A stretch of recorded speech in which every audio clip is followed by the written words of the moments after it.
At first, take my salam, my honorable teacher and my dear friend. Assalamu alaikum. This is Milon Ahmed. My ID number is 1508012. And my presentation topic name is sources of measurement. Now I discuss about it. Measurement should be precise and unambiguous in an ideal research study. The following are the possible sources of error in measurement described below.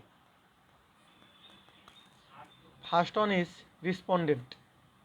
At times the respondent may be reluctant to express the strong negative feelings, or it is just possible that he may have very little knowledge but may not admit his ignorance. All this reluctance is likely to result in interview of guesses. The transient factors like fatigue, boredom, anxiety, etc. may limit the ability of the respondent to respond accurately and fully. Second one is situation.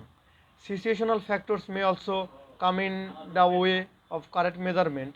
Any condition which places a strain on interview can have serious effects on the interviewer respondent report.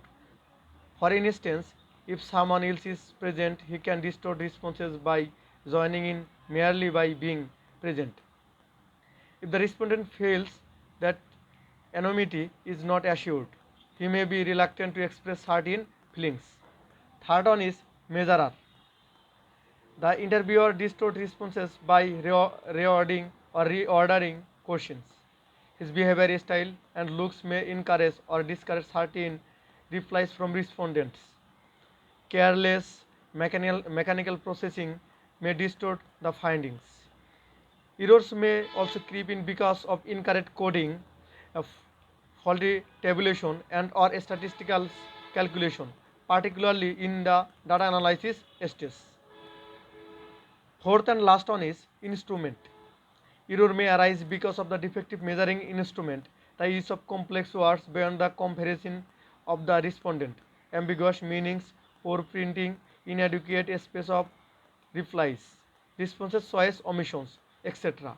are a few things that make the measuring instrument defective and may result in measuring errors. Another type of instruments deficiency is the poor sampling of the universe of items of concern. Researcher must know that correct measurement depends on successfully meeting all of the problems listed above. He must, to the extent possible, try to eliminate, neutralize, or otherwise deal with all the possible sources of error so that the final result may not be contaminated. Thank you, sir.